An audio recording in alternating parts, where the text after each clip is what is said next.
Hi guys, I am here with daily use English speaking practice sentences. Dear friends, these are some sentences which we use in our conversation in our daily life. So if you also want to learn English through these sentences, then please subscribe, like and share Pankaj Institute of English. Dear friends, यदि इसी प्रकार के sentence के द्वारा आप English सीखना चाहते हैं तो प्लीज़ सब्सक्राइब कीजिए पंकज इंस्टीट्यूट ऑफ इंग्लिश को तथा इसे ज़्यादा से ज़्यादा लाइक और शेयर करिए। Our first sentence is he is just like you. जब दो व्यक्ति बिल्कुल एक जैसे देखते हैं तब हम वहाँ उसके लिए एक सेंटेंस यूज करते हैं, he is just like you, वह बिल्कुल तुम्हारे जैसे है। इस प्रकार से हम इस सेंटेंस का यूज कर सकते हैं जब किसी चीज का कोई मतलब नहीं निकलता है। जैसे मैंने कहा कि आप चाहे जितना भी लिख लो लेकिन जब तक उसको लर्न नहीं करते हो इट मेक्स नो सेंस, इसका कोई मतलब नहीं निकलता है, इसका कोई मतलब नहीं निकलता, इट मेक्स नो सेंस। जब कोई व्यक्ति अपने रवैये से चलता है, अपने शान से चलता है तो हम बोलते हैं व्हाट एन एटीट्यूड। इसको बोलेंगे क्या तेवर हैं, क्या तेवर हैं के लिए व्हाट एन एटीट्यूड। और जब कोई व्यक्ति किसी अच्छे व्यक्ति के बारे में गलत सोचने लगता है तब हम इसको कहते हैं don't even think so about him. Don't even think so about him मतलब उसके बारे में ऐसा सोचना भी नहीं। तो ये सेंटेंस हम यूज कर सकते हैं। जब कभी कोई व्यक्ति आपसे बोलता है कि इस चीज को आपको लाना ही लाना है जैसे और इसको भूलना नहीं, तो इसके लिए यूज करते हैं don't forget to bring my gift. Don't forget to bring my gift मतलब मेरा गिफ्ट लाना मत भूल जाना या मत भूलना।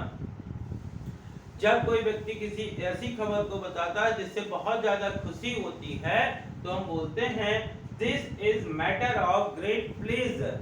This is matter of great pleasure मतलब यह तो बड़ी खुशी का विषय है। तो इस प्रकार से बताने के लिए, और जब कभी कभार कोई व्यक्ति आपको ऐसा काम बोलता है ऐसा कि आपने ऐसा किया है जो आपने बिल्कुल भी नहीं किया होता है तो आप बोलते हैं I didn't do anything like this.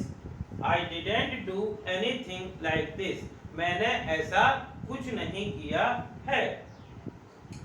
A word of difference we use this sentence when there is a large difference. जब कोई बहुत बड़ा अंतर होता है तो कहते हैं a word of difference मतलब जमीन आसमान का अंतर।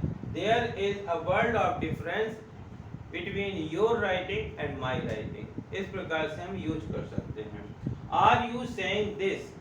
जो व्यक्ति जिस काम को गलत तरीके से करता है वही दूसरे को सही तरीके से करने के लिए कहता है तो हम कहते हैं Are you saying this?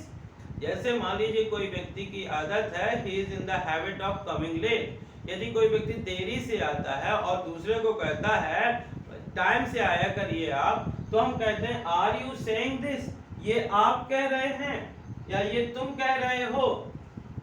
और जब कोई व्यक्ति बोलता है कि मैं तुम्हारी सहायता नहीं करूंगा और आप जानते हैं कि वो सबकी सहायता करता है, सबकी हेल्प करता है, तो आप बोलते हैं you are not such type of guys. You are not such types of guys, तुम ऐसे व्यक्ति नहीं हो।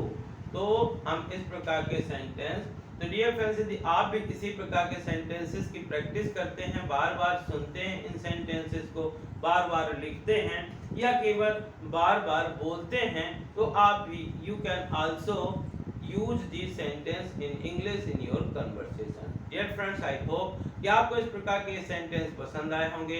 यदि इन सेंटेंसेस में एक भी सेंटेंस आपके लिए नया हो, आपने नया सीखा हो, तो प्लीज़ इस वीडियो को ज़्यादा से ज़्यादा लाइक करिए, शेयर करिए और यदि आप चैनल के लिए नए हैं तो प्लीज़ इसे सब्सक्राइब करिए, बेल आइकॉन को प्रेस करिए ताकि इस प्रकार के वीडियो जब भी अपलोड हों तो उनका नोटिफिकेशन आप तक पहुंच सके।